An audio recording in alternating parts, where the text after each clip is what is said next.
In March 1987, 26-year-old mail carrier Daniel Pritchard vanished from the coastal Oregon town of Manzanita during his regular afternoon route. His mail truck was found idling on a quiet residential street, driver's door open, letters scattered across the pavement like fallen leaves.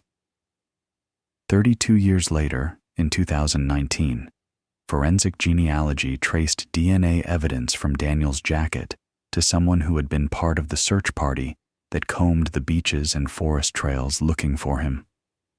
The individual had spent hours with Daniel's family, offering comfort and organizing volunteer searches.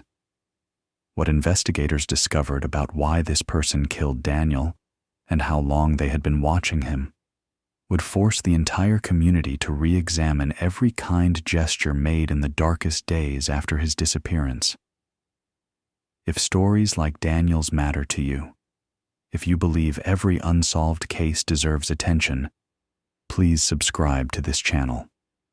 Your support helps bring forgotten voices back into the light. The morning of March 17, 1987, started like any Tuesday for Daniel Pritchard. He woke at 5:30 a.m. in his small rental house 3 blocks from Manzanita's main beach, the sound of waves reaching him even through closed windows. The Oregon coast in March carried a particular quality of light, gray and silver, the kind that made everything look softer than it was. Daniel had lived in Manzanita for 2 years, drawn by the same thing that brought him here on family vacations as a kid. The town of 650 people spread along a 7-mile stretch of beach, flanked by Neahkani Mountain on one side and the Pacific on the other. Population swelled to maybe 3,000 in summer with tourists, but in March, it was just locals, the kind of place where everyone knew the mail carrier by name. He made coffee in the percolator his sister had given him for Christmas, the gurgling sound competing with the radio. Kaymun out of Astoria played early morning jazz. Daniel liked the rituals of his mornings, the predictability. After the chaos of his early 20s, working construction in Portland, living in shared houses where someone was always crashing on the couch, the quiet of Manzanita felt earned.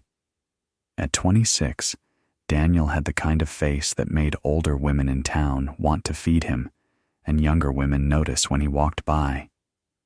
Sandy blonde hair that he kept slightly too long, gray-blue eyes, a habit of smiling with just one corner of his mouth.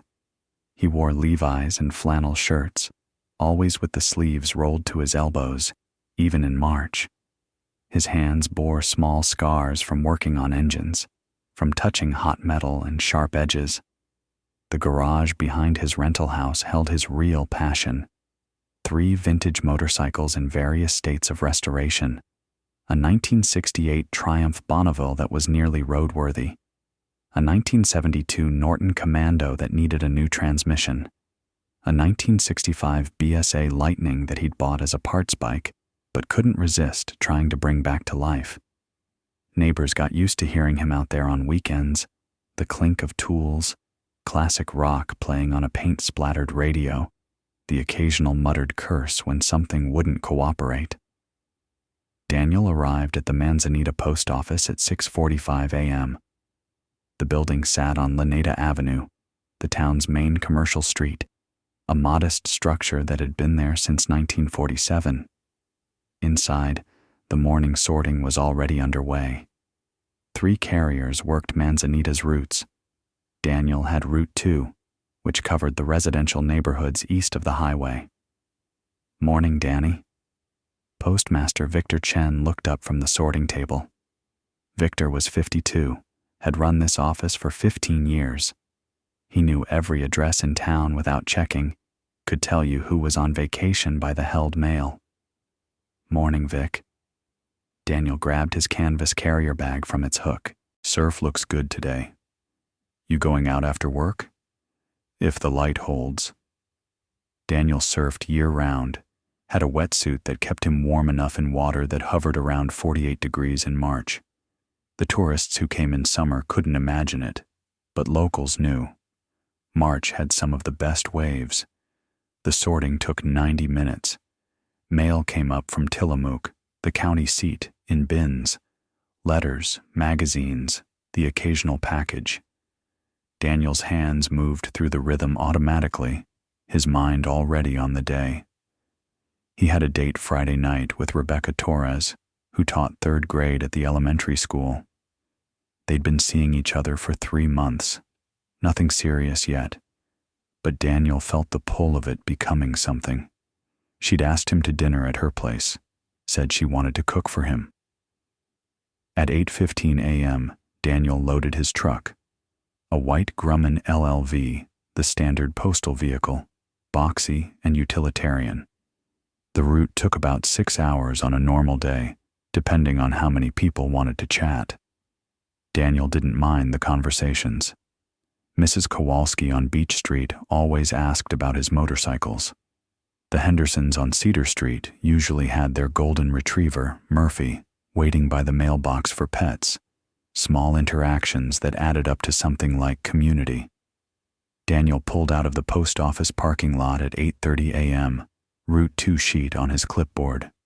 347 stops. He started on the eastern edge of town, working his way west toward the beach. The morning went smoothly. Daniel worked through Dover Street, Manzanita Avenue, Classic Street. He stopped at the hardware store around 10:30, bought a pack of gum, and exchanged predictions about the Trailblazers with the owner. Portland was having a good season. Making the playoffs seemed possible. At 11:15, Daniel ate lunch in his truck parked at the Nehalem Bay Winery viewpoint, overlooking the marsh where the Nehalem River met the bay.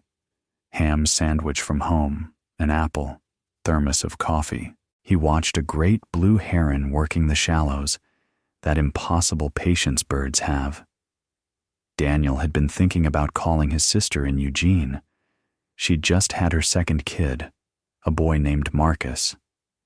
Daniel hadn't met his nephew yet, kept meaning to drive down, but weekends filled up with restoration work and surfing, and now Rebecca. The afternoon route covered the neighborhoods closest to the beach. Bigger houses here, many of them vacation rentals that sat empty 9 months a year. Daniel knew which ones had year-round residents, which ones only got mail in summer. He reached Carmel Street at 1:45 p.m., working his way through the quiet residential blocks. At 2:10 p.m., Daniel pulled up to the mailbox at 347 Carmel Street, a gray craftsman-style house with a covered porch, built in the 1970s. The mailbox was one of those rural types, mounted on a post at the street. Daniel grabbed the mail for that address, 2 letters and a magazine. What happened in the next few minutes would remain unknown for 32 years. No witnesses saw anything. The street was empty, the way residential streets in Manzanita usually were on Tuesday afternoons in March. Most people were at work in Tillamook or Wheeler, or inside their houses, living ordinary lives. At 3:30 p.m., a jogger named Patricia Morse ran past Daniel's mail truck on Carmel Street. She noticed it immediately because the driver's door was open, engine running. Mail lay scattered on the wet pavement, soggy from earlier rain. No sign of the carrier. Patricia stopped, breathing hard, her runner's instincts telling her something was wrong. She called out, looked in the truck. Daniel's clipboard sat on the passenger seat, his thermos in the cup holder. His keys dangled from the ignition. She walked around the truck, checked the nearby yards. Nothing.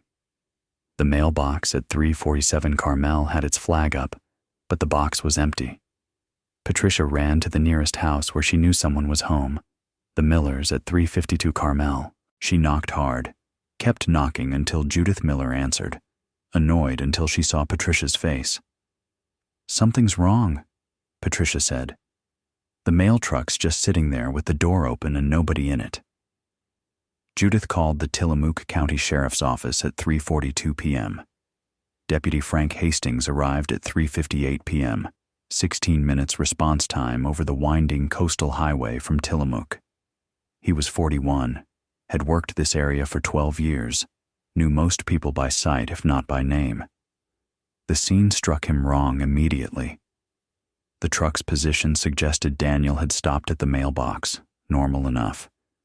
But the driver's door being open, engine running, mail on the ground, that wasn't normal. The mail showed no signs of struggle, just looked dropped or blown there by wind. Deputy Hastings checked the immediate area. No blood, no signs of a scuffle. The street was quiet, houses set back from the road with yards between them. Anyone could have stopped here, done something, and left without being noticed, especially on a gray Tuesday afternoon when most folks were inside. He radioed for backup and for a call to Victor Chen at the post office. "Victor, it's Frank Hastings. You know where your carrier, Daniel Pritchard, might be? He's on Route 2. Should be finishing up in the next hour or so. Why?" "His truck's sitting on Carmel Street, door open, nobody in it." Silence on the other end. Then, "That's not like Danny. He doesn't leave his truck." "No personal problems you know of? Someone he might have gone to meet?" "Danny? No, he's solid. Shows up, does his work, never a problem." By 4:30 p.m., 6 deputies were searching the immediate area. Sheriff Bill Morrison arrived at 4:45 p.m., a bulky man with gray hair and a face that had seen too many bad things not to assume the worst. He coordinated a grid search of the neighborhood, knocking on doors, asking if anyone had seen anything unusual. Nobody had. The residents of Carmel Street who were home in the afternoon had been inside, doing dishes, watching TV, working at home offices.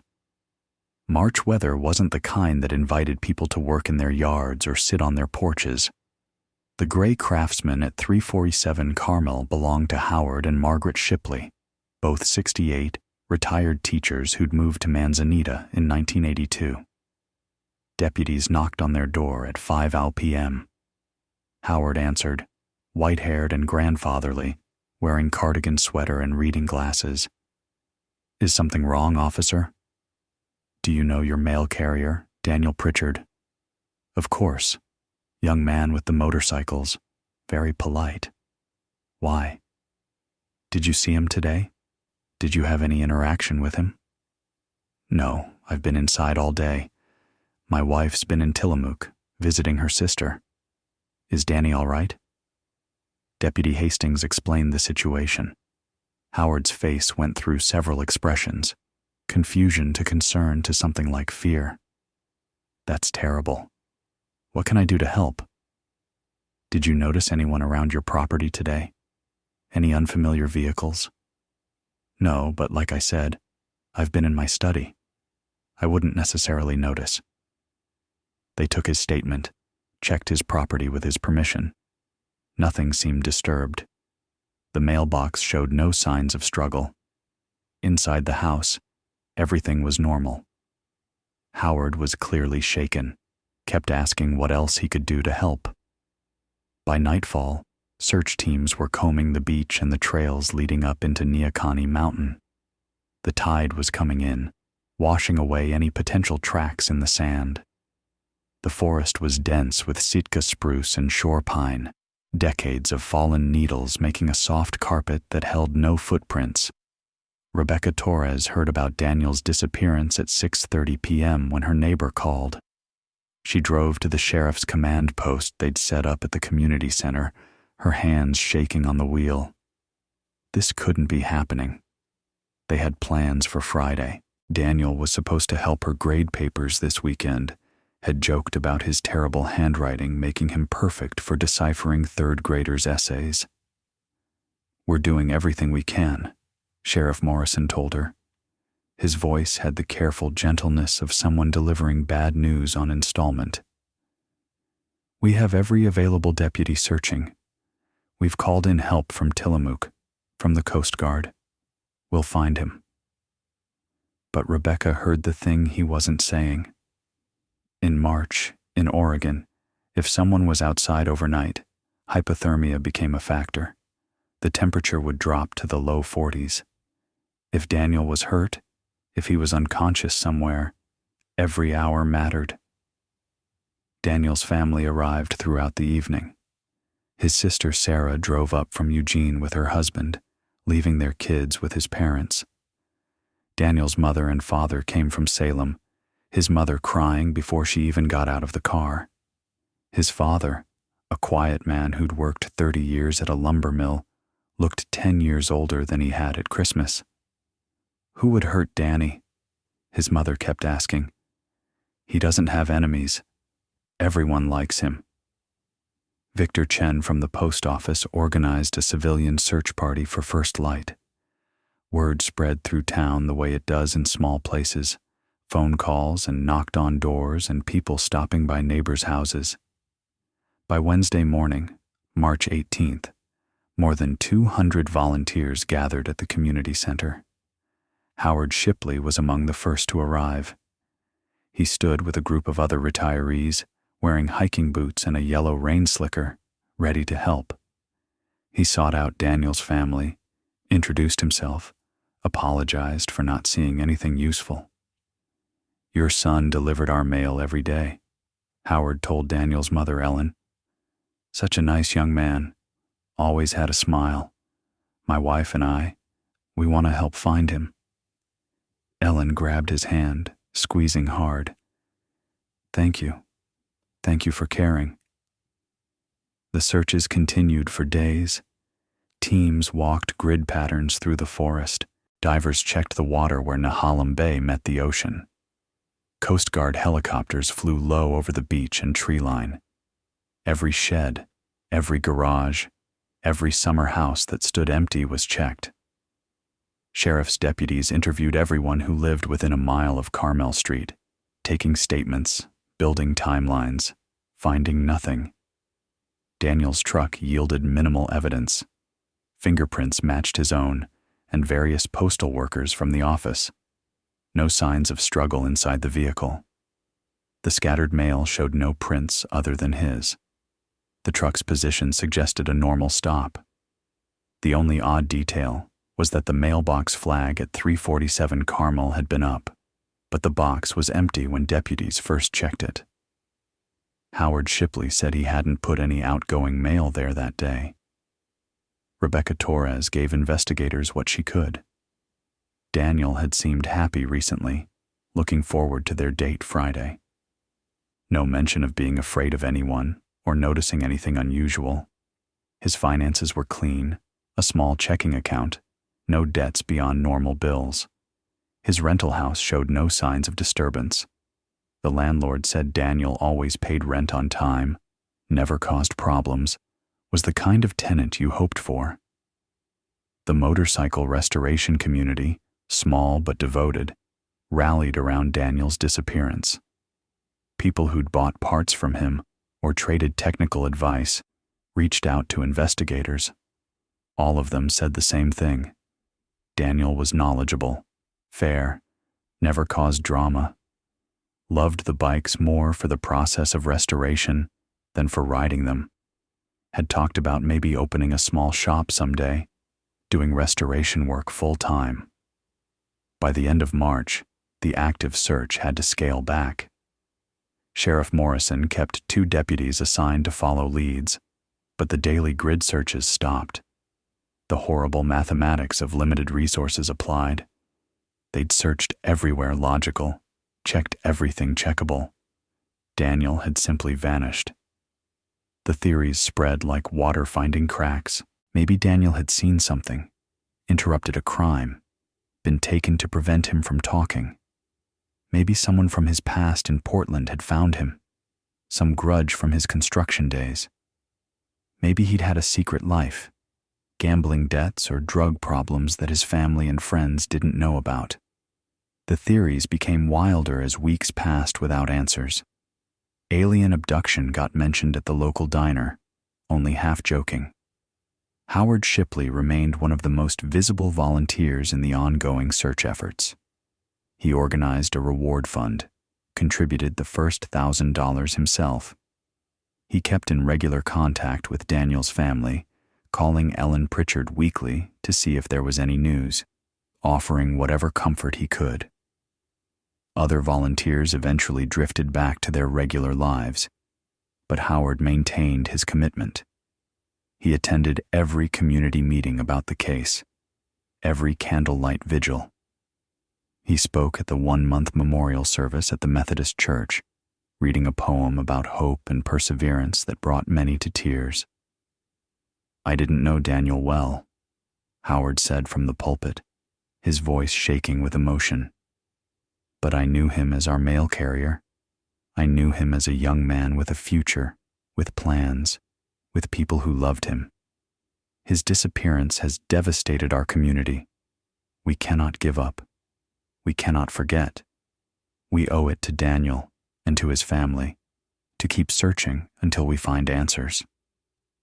The local newspaper, the North Coast Citizen, published articles about Daniel monthly, then quarterly, then annually on the anniversary of his disappearance. Howard Shipley was often quoted in those articles, the elderly neighbor who refused to let the case fade from memory. Investigators pursued leads as they came in. A reported sighting of someone matching Daniel's description in Portland went nowhere. A tip about a transient who'd been in Manzanita in March 1987 led to an interview with a man who had nothing to do with the case. Every few months, something would surface, a new theory, a possible witness, and deputies would follow the thread to its end, finding nothing. The DNA evidence from Daniel's jacket, collected in those first days after his disappearance, sat in an evidence locker in Tillamook. In 1987, DNA analysis was in its infancy. Investigators knew they had biological evidence, hair and skin cells, and sweat on the collar and sleeves, but the technology to process it was limited, expensive, and not particularly reliable. They stored it properly, documented it carefully, and hoped that someday technology would catch up to what they needed. Years passed. 1988 became 1990, became 1995. Daniel's sister Sarah had 2 more children, raised them telling stories about their uncle who loved motorcycles and the ocean. Daniel's parents aged into their 70s, the not knowing wearing on them in ways that showed in their faces and their posture. Ellen Pritchard kept Daniel's room unchanged in their Salem house, his high school trophies on the shelf, his Pink Floyd posters on the walls. His father, James, stopped being able to drive past the Manzanita exit on Highway 101 without tears. Rebecca Torres eventually married someone else, moved to Bend, had a life that included the shadow of the young man who disappeared before their 4th month of dating. She would tell people she had a friend who vanished without a trace, never quite calling him a boyfriend, because that felt like claiming more than those 3 months had earned, but also unable to forget the way he'd smiled at her, that one corner of his mouth thing that made him look like he knew a secret. The rental house Daniel had lived in went to other tenants. The motorcycles in his garage went to his father, who couldn't bring himself to finish the restorations Daniel had started. They sat in James Pritchard's garage in Salem, slowly gathering dust, mechanical dreams that Daniel never got to complete. Manzanita continued being Manzanita. Tourists came in summer, the town quieted in winter, the Pacific kept meeting the shore in its eternal rhythm. New people moved in, learned the story of the mail carrier who vanished in 1987, added it to the town's oral history. The case became one of those things that defined a place, the way historical tragedies do. The locals mentioned it to newcomers as fact. The mail carrier. Back in 87. Never found him. Nobody knows what happened. Howard Shipley became one of the town's most respected citizens. He served on the city council from 1992 to 2000. He organized the annual Christmas toy drive. He and his wife Margaret hosted neighborhood potlucks, became the kind of people you called when you needed help with something. Margaret died in 2003, cancer that moved fast despite treatment. Howard grieved publicly and privately, and the town supported him the way communities do when they lose someone who matters. he never stopped mentioning Daniel Pritchard. At city council meetings, when discussing public safety, Howard would bring up the unsolved case. At the toy drives, he would say Daniel would have approved, that Daniel had that kind of generous heart.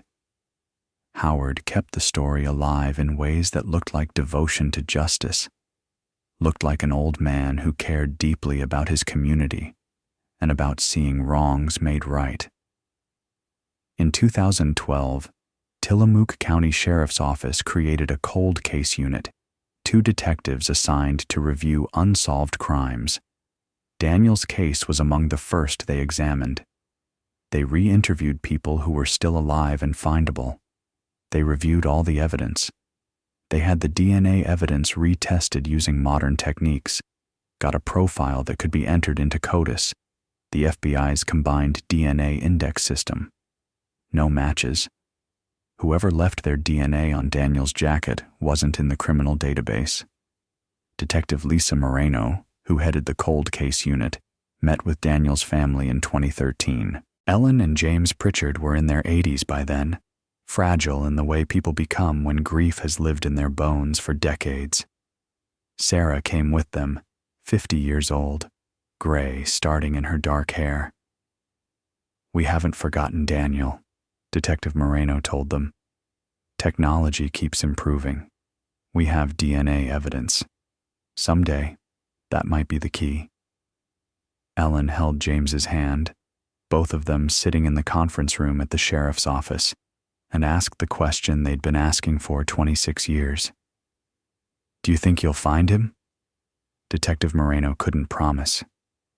"I think there's a chance. I think science is giving us tools we didn't have before." It wasn't enough. It was never enough. But it was something other than the silence of not knowing. The breakthrough came in early 2019, 32 years after Daniel vanished. Detective Moreno had read about forensic genealogy, about cases being solved using DNA uploaded to public databases like GED Match and Family Tree DNA. People uploaded their DNA results from consumer testing companies, hoping to find relatives, to build family trees. Investigators had started using those databases to identify suspects in cold cases, building family trees from distant genetic matches, narrowing down to specific individuals. The Golden State Killer case in 2018 had proven the methodology worked. Joseph D'Angelo, a serial killer who'd evaded capture for decades, had been identified through genetic genealogy when traditional DNA databases yielded nothing. Detective Moreno saw the potential immediately. If Daniel's killer had living relatives who'd uploaded their DNA to public databases, there was a chance, however slim, of identification. Detective Moreno sent the DNA profile from Daniel's jacket to a forensic genealogist, Dr. Amanda Chen, who specialized in this work. Dr. Chen operated out of a small office in Seattle, worked with law enforcement agencies across the country, had helped solve 9 cold cases in the past year alone. She was methodical, precise, understood that mistakes could send investigations down wrong paths and destroy innocent lives. Dr. Chen uploaded the profile to GED Match in February 2019. Within days, she had matches. Not close matches, not parent or sibling or even first cousin, but distant relatives. Third cousins, fourth cousins, people who shared a common ancestor 3 or 4 or 5 generations back. Each match was a thread, and Dr. Chen's job was to follow those threads back to common ancestors, then forward through descendants until she found someone who could have been in Manzanita, Oregon, in March 1987. The work was painstaking. Each branch of the family tree had to be researched, documented, verified. Dr. Chen spent hours in online genealogy databases, Ancestry.com, Family Search, State Vital Records archives. She tracked birth records, marriage records, death certificates, census data, military records, property records. Every piece of documentation had to be verified through multiple sources. A single error could invalidate weeks of work. She started with the closest match, a third cousin match that shared approximately 1.2% DNA with the unknown profile. She built that person's family tree backward, generation by generation. Identified the common ancestor in the mid-1800s, a farming family in upstate New York.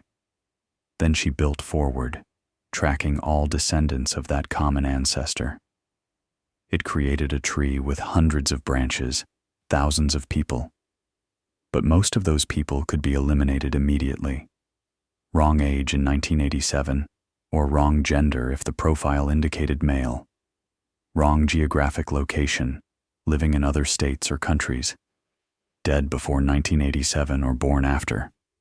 Dr. Chen created spreadsheets tracking each branch, each individual, color-coding them as eliminated or possible. She worked with Detective Moreno throughout, submitting weekly progress reports, explaining her methodology, answering questions.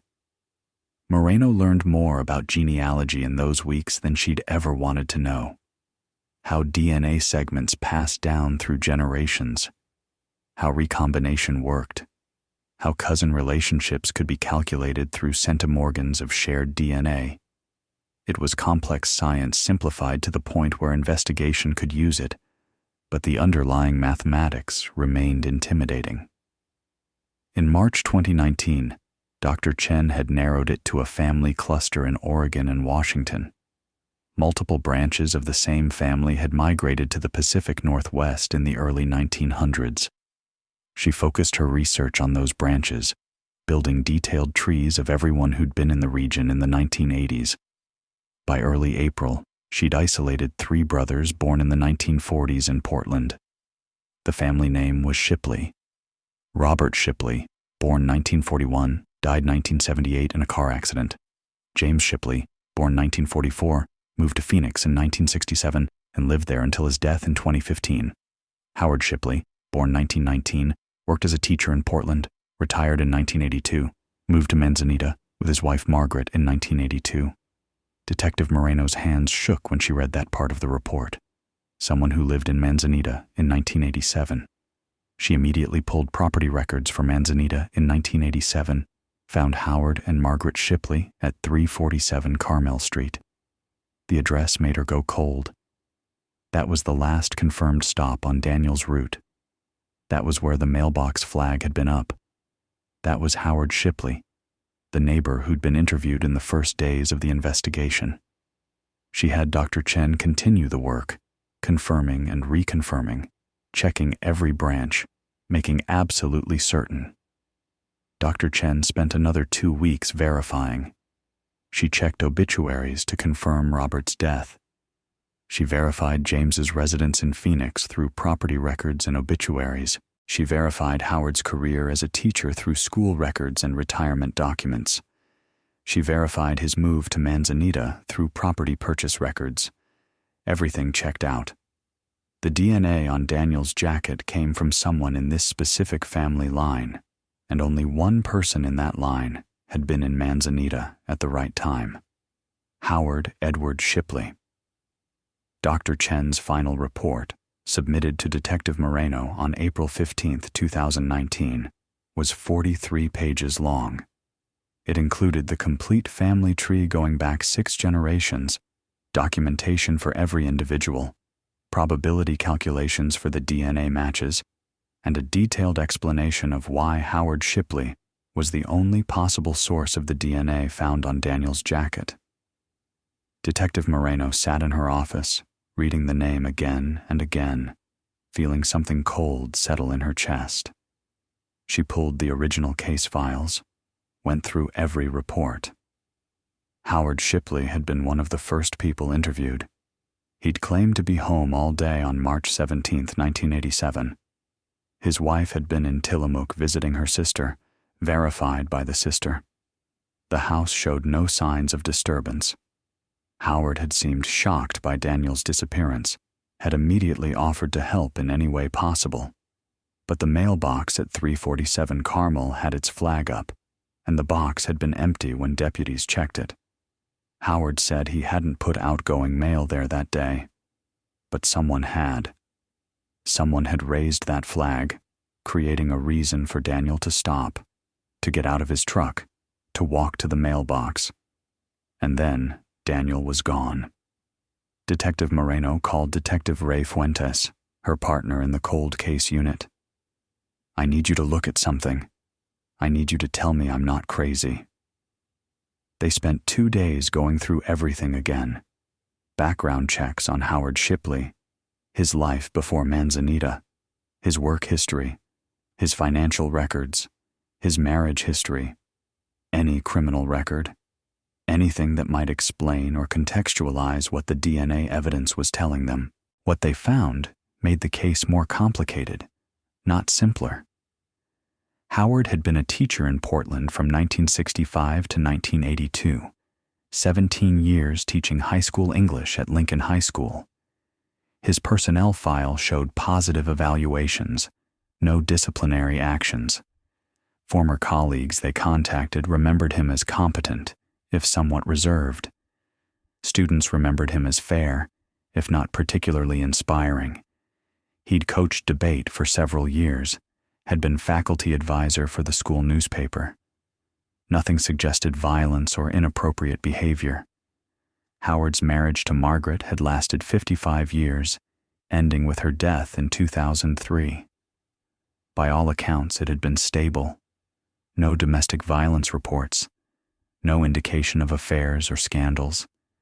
Their former neighbors in Portland remembered them as quiet, private people who kept to themselves but were pleasant enough. Howard's financial records showed nothing unusual. Teacher's salary, then retirement pension.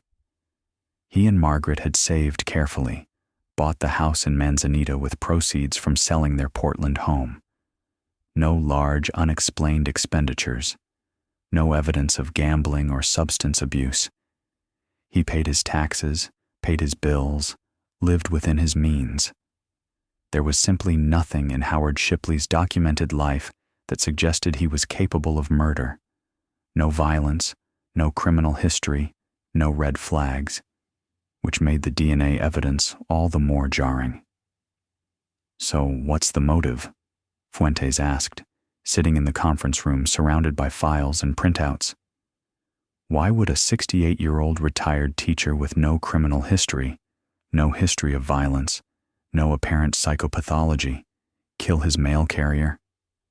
"I don't know," Detective Moreno said. "But his DNA is on Daniel's jacket. That's not a maybe. That's not a theory. That's a scientific fact. Howard Shipley's DNA is on clothing Daniel was wearing the day he disappeared." They brought the case to the Tillamook County District Attorney, Jennifer Walsh, a sharp woman in her early 50s who'd prosecuted dozens of complex cases over 20 years. She listened to their presentation, reviewed the forensic genealogy report, asked hard questions about the science and the certainty. "Walk me through the genealogy process," Walsh said. "How confident are we that this is definitive?" Detective Moreno deferred to the documentation. Dr. Chen built family trees from genetic matches in public databases. She eliminated every other possible branch. Howard Shipley is the only person in that family line who was in Manzanita at the relevant time. The probability calculations put it at over 99.9% certainty. "The genealogy gives us a family line," Walsh said carefully. "Can you prove conclusively it was Howard Shipley and not someone else in that family line who might have been in the area? A visitor? Someone passing through?" "His brothers are accounted for. Robert died in 1978, 9 years before Daniel's disappearance. James lived in Phoenix, has documentation placing him there in March 1987, including work records and utility bills. Howard's children were grown and living in other states. We've verified locations for every family member who could theoretically have left that DNA. That's circumstantial proximity, not proof," Walsh said. A defense attorney will argue that the DNA could have been transferred innocuously, that Howard touched Daniel during the searches, transferred DNA then. The DNA was on Daniel's jacket, collected within days of his disappearance, before the searches started. Transfer during searches doesn't explain it. What about before? Daniel delivered mail to his house every day. Maybe Daniel came to the door, Howard handed him something, touched his jacket. Possible, Detective Moreno admitted, but combined with Howard's house being the last confirmed stop, with the mailbox flag being up when Howard said he hadn't put mail there, with Howard being home alone that day, it's more than just transfer. Walsh studied the file for a long moment. It's enough for a warrant. Get me more before we arrest him. I want this case airtight. We get one shot at this, and we're talking about a 100-year-old man who's been a pillar of his community for decades. We need more than DNA transfer to prove murder. Over the next 3 weeks, Detectives Moreno and Fuentes built their case. They recanvassed the neighborhood on Carmel Street, 32 years later, looking for anyone who'd been there in 1987 and might remember something new. Most people had moved away. The Millers, who'd been Patricia Morse's first contact, had died. The Kowalskis had moved to Arizona. Of the few longtime residents who remained, none had new information to add. The gray March afternoon had been unremarkable until the mail truck was found abandoned. They interviewed everyone they could find who'd known Howard in his teaching years, hoping someone might remember something odd, something that in retrospect might suggest capacity for violence. They found nothing. Howard had been, by all accounts, a competent but unremarkable teacher who did his job and went home. They obtained a warrant for Howard Shipley's property at 347 Carmel Street, signed by Judge Patricia Cunningham on May 12, 2019. The warrant authorized a comprehensive search of the house, garage, outbuildings, and property for any evidence related to Daniel Pritchard's disappearance. Howard still lived there, 99 years old, frailer than he'd been, but still living independently with some assistance from a home health aide. The search was conducted on May 14, 2019, a team of 6 investigators arriving at 6 a.m. with the warrant. Howard answered the door in his bathrobe, confused and frightened by the presence of police. "Mr. Shipley, we have a warrant to search your property," Detective Moreno said, showing him the document. "You're not under arrest. You're free to stay or leave, but we'll be searching your house today." "What is this about?" Howard's voice was thin, trembling. "What are you looking for?" "Evidence related to Daniel Pritchard's disappearance in 1987. Something flickered in Howard's eyes. Surprise? Fear? It was gone too quickly to read. "After all these years? I don't understand. We'll explain everything. Right now, we need to conduct this search." The team worked methodically, room by room. The house was clean, organized in the way elderly people's homes often are, everything in its place. The main floor yielded nothing of interest. The second floor, Howard's bedroom and a guest room, similarly showed nothing relevant. The attic had boxes of old teaching materials, Christmas decorations, photograph albums. Nothing connected to Daniel. The basement was different. The basement had the accumulated debris of decades. Old furniture, paint cans, gardening supplies, boxes of files and papers, tools that hadn't been used in years. The team worked through it section by section, documenting everything, looking for anything that seemed out of place or suspicious. Detective Fuentes found it in the far corner, behind metal shelves holding paint cans and old motor oil containers. A trunk, maybe 3 feet wide, 2 feet deep. Olive green metal, military surplus style. Locked with a padlock that had rusted partially but still held. "Got something here," Fuentes called out. They photographed the trunk in place, then used bolt cutters to remove the padlock. The trunk's hinges resisted, rust and age making them stiff. When they finally got it open, everyone in that basement understood immediately that the case had just solidified. Inside were items that had never been reported missing from Daniel's truck because no one had known to look for them. His clipboard, the one he'd carried every day, with Route 2 addresses still on it in his handwriting. His personal wallet, brown leather worn soft with use. Inside the wallet, his driver's license with his photo, 26 years old, that half smile, credit cards in his name, $17 in bills, a photo of his family, all of them together at Christmas 1986, 3 months before he disappeared, and photographs, dozens of them, maybe 50 total, loose in the trunk, all of Daniel. Different locations, different days, different clothes. The timestamps on the backs, written in neat handwriting, ranged from November 1986 to March 1987. Detective Moreno picked up one of the photos with gloved hands. Daniel at the post office, loading his truck. The angle suggested it had been taken from across the street, through a car window maybe, or from behind something.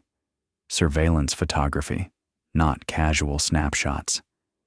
Another photo showed Daniel at the beach, walking alone, sunset behind him. Another showed him in his garage, visible through the open door, bent over a motorcycle engine. There were photos of Daniel at the gas station, at the grocery store, at the hardware store. Photos of Daniel with Rebecca Torres, walking on the beach, sitting at a restaurant visible through a window. The photographer had been documenting Daniel's life for months, tracking his movements, his routine, his relationships. Jesus Christ, Fuentes said quietly, looking at the photographs spread across a table they'd set up. He was stalking him. Detective Moreno felt sick, not just at the evidence of the crime, but at the implications. Howard Shipley had killed Daniel, then spent 32 years being the concerned neighbor, the devoted volunteer, the voice calling for justice, all while knowing exactly what had happened. He'd hugged Daniel's mother at vigils while her son's wallet sat in a trunk in his basement. They photographed every item, documented everything, sealed it all in evidence bags.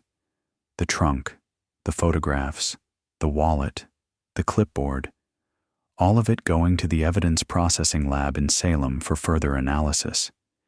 They searched the rest of the basement, the garage, the yard, found nothing else connected to Daniel. No signs of where his body might be. No additional evidence of what had happened that afternoon.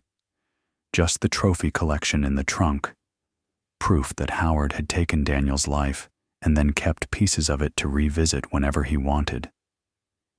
The arrest happened on May 16, 2019. Howard Shipley, 99 years old, was taken into custody at his home. He said nothing to the deputies who read him his rights. Nothing during the drive to the county jail. Nothing during his booking. His lawyer, appointed by the public defender's office because Howard's finances had diminished in his extreme old age, advised him to remain silent. The news hit Manzanita like a physical blow.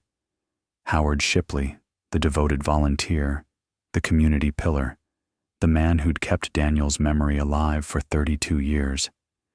People struggled to process it. The cognitive dissonance was profound. How could the man who'd organized the reward fund, who'd comforted Daniel's family, be the person who'd killed him? Sarah Pritchard heard the news from Detective Moreno on the phone. She sat in her kitchen in Eugene, 41 years old when Daniel disappeared, 73 now, and tried to understand what the detective was telling her.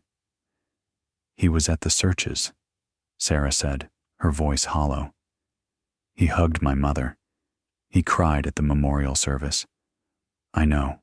I'm so sorry. He killed Danny, and then he helped us look for him." "Yes." Sarah called her father. James Pritchard was 92, living in an assisted living facility in Salem. Ellen had died 5 years earlier. Never knowing what happened to their son, James listened to Sarah's explanation, asked her to repeat it twice, and then said something that would stay with her. "Your mother died hoping. At least she died hoping." The trial began in February 2020, 33 years after Daniel's disappearance. Howard Shipley, now 100 years old, sat in court in a wheelchair, looking like someone's gentle grandfather, which made the evidence against him all the more shocking. The courtroom in Tillamook was packed every day, spectators lining up hours before doors opened. National media covered the trial, drawn by the extreme age of the defendant and the decades-long deception. Local news channels broadcast live. Court TV ran daily recaps. The prosecution was led by District Attorney Jennifer Walsh, 52 years old, known for her methodical approach to complex cases. She'd spent months preparing, knowing the defense would challenge every element. Her opening statement was careful, measured, building the timeline piece by piece. On March 17, 1987, Daniel Pritchard was 26 years old. Walsh began, standing before the jury. He had plans for Friday night. He had motorcycles in his garage that he was restoring. He had a family who loved him. He had a future. And then he delivered mail to 347 Carmel Street, and he never went home. For 32 years, his family lived with not knowing. But now, because of science, because of dedication, because of evidence that cannot lie, we know what happened. We know who took Daniel's future away, and that person is sitting in this courtroom. The prosecution presented the forensic genealogy evidence first. Dr. Amanda Chen took the stand on day 3 of the trial, carrying a thick binder of documentation. She was 41, had worked on 18 cold cases using genetic genealogy, had never lost a challenge to her methodology in court. Dr. Chen explained the science in terms the jury could understand, walking them through how DNA inheritance worked, how genetic markers passed from generation to generation, how databases of voluntary DNA uploads could be used to build family trees. She showed the jury flowcharts of the Shipley family tree, going back 5 generations, then forward through descendants. She explained how she'd eliminated each branch systematically, how she'd verified birth records and death certificates and marriage licenses, how she'd narrowed from thousands of possibilities down to one. The DNA profile from Daniel Pritchard's jacket shares genetic markers with several people in the GED match database, Dr. Chen testified. Through analysis of those shared markers, I was able to determine that the person who left that DNA was descended from Robert and Catherine Shipley, who lived in Portland in the late 1800s. Working forward through their descendants and cross-referencing with geographical and temporal factors, I determined that only one person in that family line could have left that DNA on Daniel's jacket in March 1987 in Manzanita, Oregon. That person is Howard Edward Shipley. The defense attorney, Marcus Webb, was a public defender in his 60s who'd handled dozens of difficult cases. He cross-examined Dr. Chen for 6 hours, spread across 2 days. He questioned her methodology, her certainty, her potential for error. Dr. Chen remained calm, answered every question with documentation, explained complex genetics in ways the jury could follow. "Dr. Chen," Webb asked, "is it possible that someone else in the Shipley family line could have left that DNA?" "Not based on the evidence. Howard Shipley's brothers are accounted for. One died in 1978, 9 years before Daniel's disappearance. The other lived in Phoenix and has documentation placing him there in March 1987. No other family members match the necessary criteria of age, geography, and timeline. But theoretically, could there be an unknown relative? Someone not in your family tree? Theoretically, anything is possible. Practically, based on the genetic markers and the genealogical research, the probability of an unknown relative who matches all necessary criteria is infinitesimally small. The defense brought in their own genetics expert, Dr. Paul Richardson from UC Berkeley, who testified that genetic genealogy, while promising, had limitations, that family trees could have gaps, that identification through distant relatives involved assumptions.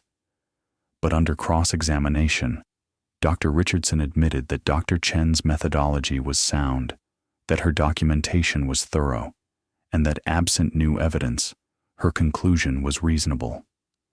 The prosecution presented the items found in Howard's basement on day 8 of the trial. Each item had been photographed extensively, tested for fingerprints and DNA, documented in evidence reports. Daniel's clipboard, still showing Route 2 addresses in his handwriting. His wallet, containing his driver's license with his photo, 26 years old, smiling. Credit cards in his name, a photo of his family. But the photographs were what made the courtroom go silent. The prosecution introduced them one by one, projected onto a screen. 47 photographs total. Daniel leaving his rental house in the morning. Daniel at the post office. Daniel at the gas station pumping fuel into his mail truck. Daniel at the beach with Rebecca Torres, the two of them walking hand in hand along the surf. Daniel in his garage, bent over a motorcycle engine. Daniel at the grocery store. Daniel at the hardware store.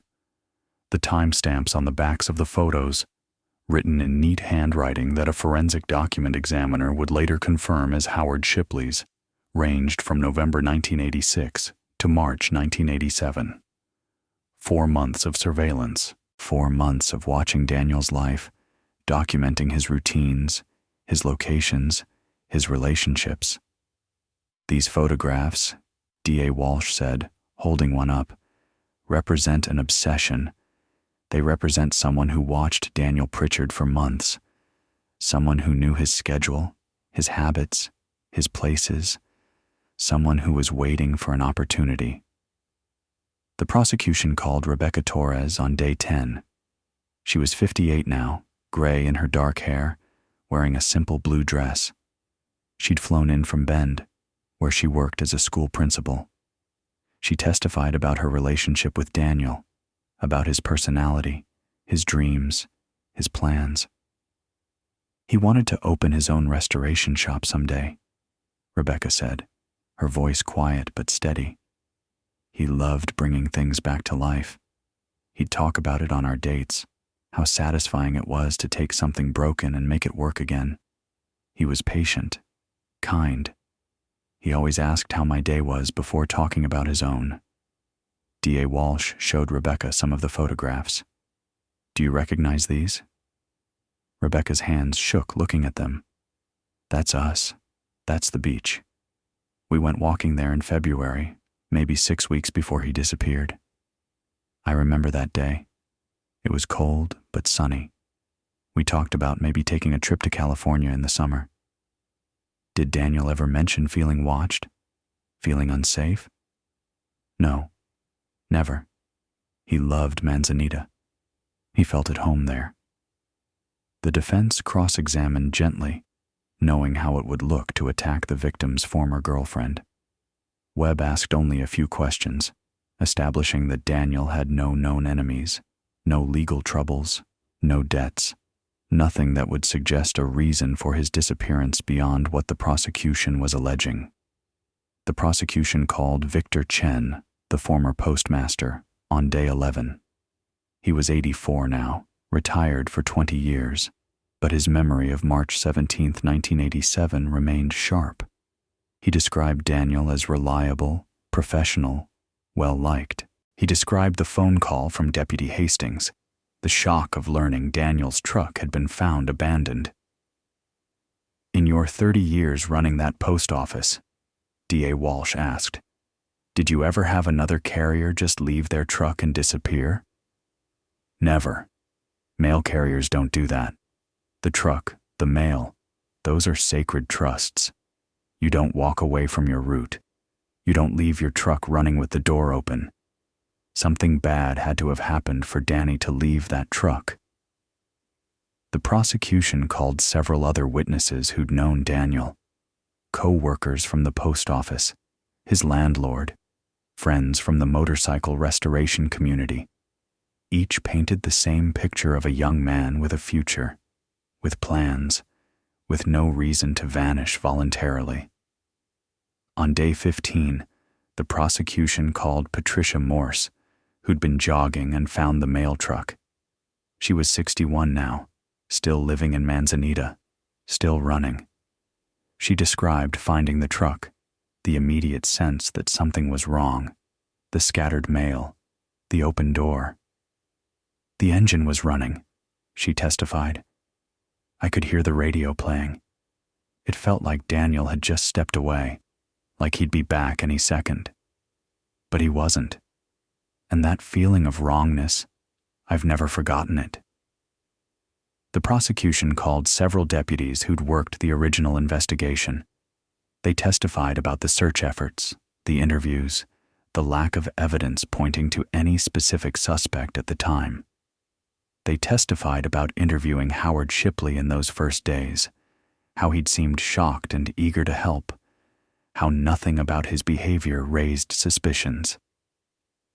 Then the prosecution called their forensic psychologist, Dr. Robert Simmons.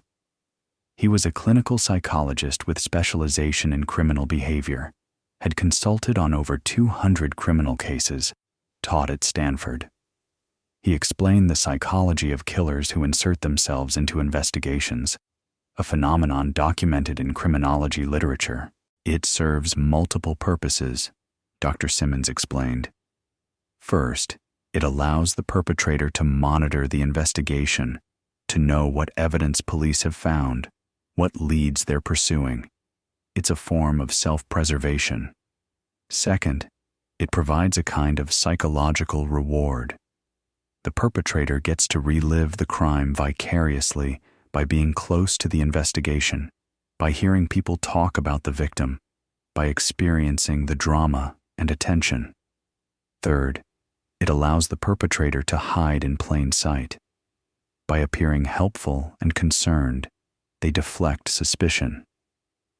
Is this common in cases where the killer knew the victim? More common than the public realizes. Family annihilators who help search for their victims, arsonists who join volunteer fire departments, killers who attend vigils and memorials. The psychology literature documents dozens of cases. It's a pattern that, once you understand it, becomes recognizable. Does the keeping of personal items and photographs fit this pattern? Absolutely. These serve as trophies, as tangible connections to the crime. They allow the perpetrator to revisit the experience, to maintain a sense of power and control over the victim even after death. The photographs in this case are particularly telling. They show obsession, planning, a sustained focus on the victim over months. Under cross-examination, Webb challenged Dr. Simmons's application of general principles to this specific case. You never interviewed my client, correct? Correct. He declined to speak with me. So your testimony is based on general psychological principles, not on specific knowledge of Mr. Shipley's mental state? That's correct. But the physical evidence, the photographs, the kept items, the participation in searches, all of these align with documented patterns of behavior in similar cases. The prosecution rested their case on day 18. Their theory had been laid out methodically. Howard Shipley had been watching Daniel for months. He'd developed an obsession, the nature of which remained unknown, but was evidenced by the photographs and surveillance. On March 17, 1987, Howard had raised his mailbox flag, creating a reason for Daniel to stop. When Daniel approached, Howard had confronted him, possibly with a weapon, forced him into the house or garage, and killed him. The motive remained speculative, whether sexual, psychological, or something else. But the evidence of the crime was clear. Howard had kept trophies. He'd inserted himself into the investigation. He'd deceived an entire community for 32 years. The defense case lasted 3 days. Marcus Webb called character witnesses who testified about Howard's long career as a teacher, his standing in the community, his volunteer work. He called Howard's niece, who testified that her uncle had always been kind, gentle, had no history of violence. He called former students who remembered Howard as an inspiring teacher. But Webb couldn't put Howard on the stand. At 100 years old, frail and cognitively declining, any testimony would likely hurt more than help. And more fundamentally, there was no good explanation for the DNA evidence, for the photographs, for the kept items. The defense strategy was to raise doubt about certainty, to suggest alternate explanations, but they had little material to work with. In closing arguments, D.A. Walsh was direct. Howard Shipley killed Daniel Pritchard. We know this through science that cannot lie, through evidence that has been preserved for 32 years, through documentation and genealogy and DNA analysis. We know this through the items Howard kept, Daniel's personal belongings, trophies of his crime. We know this through the photographs, evidence of months of surveillance and obsession. And we know this through Howard's actions after the crime, inserting himself into the searches, comforting Daniel's family while knowing what he'd done, living a lie for 32 years. Justice delayed is still justice. Daniel Pritchard deserves justice. His family deserves justice. We ask you to deliver that justice with a guilty verdict. Webb's closing argument acknowledged the difficulty of his position. The evidence is circumstantial. It suggests a connection between my client and Daniel Pritchard's disappearance, but it doesn't prove what happened or why. My client has no history of violence. He lived an exemplary life as a teacher, as a community member. The prosecution asks you to believe that at 68 years old, with no prior criminal behavior, he suddenly committed a murder and then spent decades deceiving everyone. That requires certainty beyond a reasonable doubt. I ask you to consider whether that certainty exists. The jury deliberated for 8 hours, spread across 2 days. They found Howard Shipley guilty of second-degree murder, the prosecution unable to prove premeditation to the degree required for first degree, but sufficient evidence of an intentional killing. At sentencing in March 2020, Judge Patricia Cunningham addressed Howard Shipley directly. You took a young man's life, and then you spent 32 years pretending to care about finding him. You comforted his family while knowing what you'd done. You made yourself into a pillar of this community on the foundation of a lie.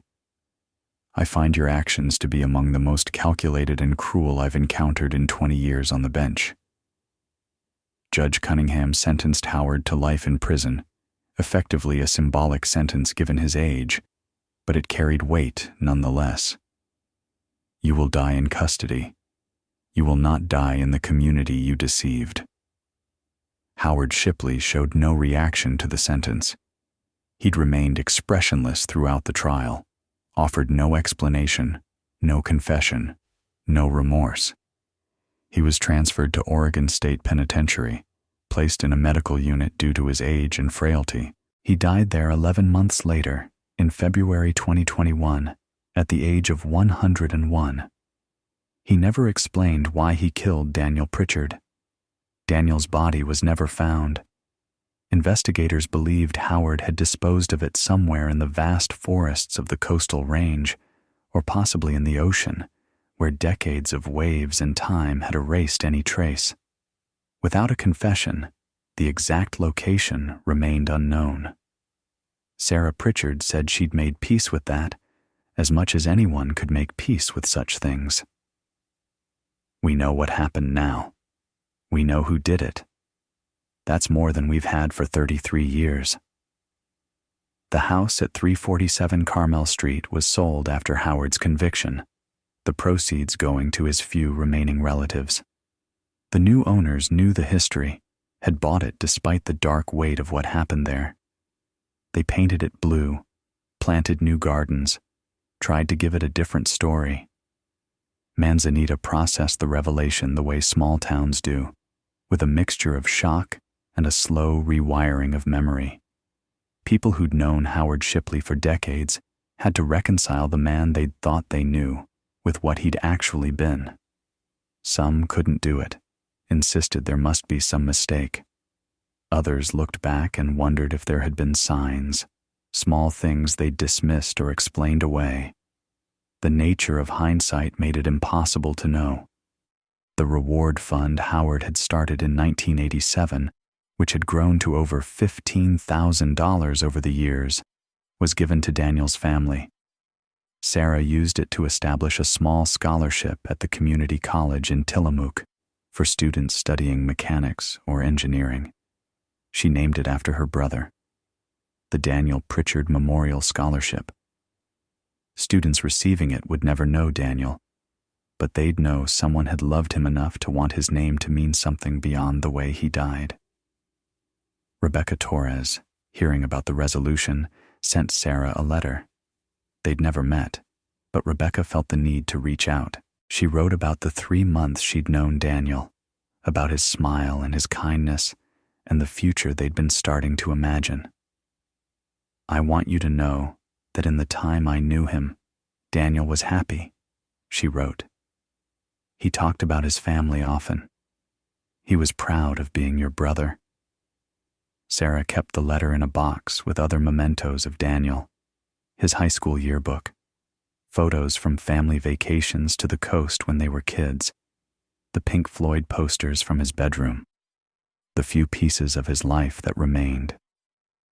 The motorcycles Daniel had been restoring, still sitting in James Pritchard's garage, went to Sarah after her father died in 2021. She donated them to a motorcycle restoration club in Eugene. They finished what Daniel had started, got all 3 bikes running, and then donated them to a museum that specialized in vintage British motorcycles. Small plaques on each one noted they'd been restored by Daniel Pritchard, that these machines represented not just mechanical skill, but dreams that deserved completion.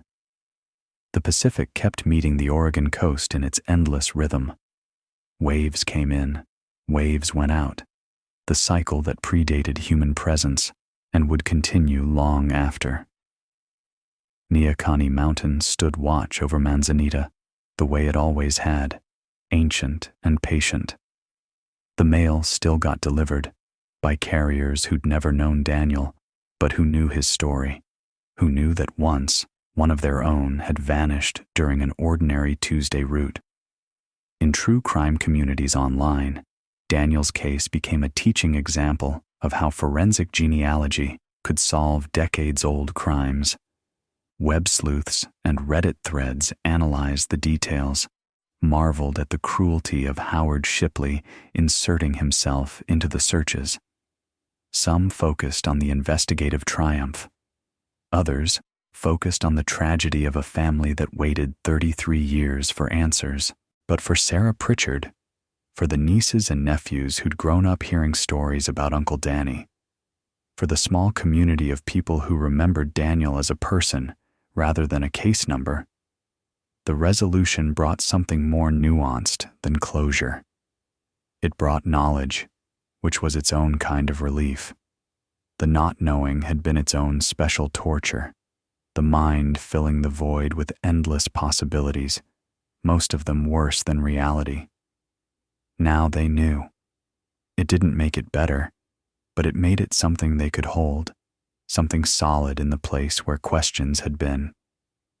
On March 17, 2022, 35 years after Daniel disappeared, Sarah Pritchard stood on Manzanita Beach with her children and grandchildren. They'd driven up from Eugene for this, wanting to mark the day. The weather was gray and silver, the way March on the Oregon coast usually was. The waves came in steady, the sound that Daniel had woken to every morning during his 2 years in this town. Sarah had brought 3 bouquets of flowers, sunflowers because Daniel had liked them. She waded into the shallows, the Pacific cold enough to make her gasp even through her boots, and released the flowers one by one. They floated for a moment before the waves took them, carried them out toward the horizon, where gray water met gray sky. "For you, Danny," she said to the ocean, to the town, to the wind. "For the person you were, and the person you should have gotten to be." Her family stood on the beach behind her, silent witnesses to a private goodbye that had taken 35 years to reach. The flowers disappeared into the vastness of the Pacific. The waves kept coming. The world continued its turning. And somewhere in the collective memory of a small coastal town, Daniel Pritchard remained frozen at 26, forever the mail carrier with the sandy blonde hair and the half-smile, the young man who loved motorcycles and the ocean and had plans for Friday night. Justice had been served, in the cold mathematical sense. The person responsible had been identified, convicted, punished within the limits of law. But justice didn't bring Daniel back. It didn't give him the years he should have had. It didn't let him finish restoring those motorcycles, or see his nephew grow up, or marry Rebecca Torres, if that's where their relationship had been headed. It didn't give him anything except acknowledgement that his life had mattered, that his death wasn't forgotten, that someone had kept searching long after the searches officially ended. Detective Lisa Moreno retired in 2023, her career defined in part by the resolution of Daniel's case. At her retirement party, she told a room full of fellow law enforcement about why that case mattered so much. "Because Daniel Pritchard deserved to be found," she said. "Because his family deserved answers. Because every person who vanishes without explanation deserves someone who won't stop looking. That's the job. Sometimes it takes 3 years. Sometimes it takes 33. But we don't stop looking." The Manzanita post office eventually put up a small plaque in their break room with Daniel's photo and the dates of his service. Under it, a single line. "He delivered more than mail. He delivered kindness." It was a small memorial, easy to miss if you weren't looking for it. But postal workers who took their breaks in that room would see it, would remember that the job came with risks, that sometimes ordinary days became extraordinary tragedies, and that being remembered mattered. In the end, Daniel Pritchard's story became part of the larger narrative about how technology and tenacity can reach across decades to find truth, about how justice, even when delayed by a generation, still counted for something, about how the worst actions of some people could coexist with the determined goodness of others who refused to forget. The motorcycles ran again. The scholarship helped students pursue their dreams. The flowers drifted out to sea. And Daniel's name, which Howard Shipley had used for 32 years as a shield for his guilt, became instead a reminder that some people keep faith even when faith seems foolish, that love persists beyond death, and that truth, though slow, moves in directions that liars never anticipate. The gray Oregon coast kept its vigil, the way it always had, witness to both the crime and the reckoning, to the darkness humans were capable of and to the light they could choose instead. The waves came in, the waves went out, and somewhere in that eternal rhythm was a space for grief and hope to coexist, for endings and beginnings to touch, for one young man's too short life to echo forward into memory.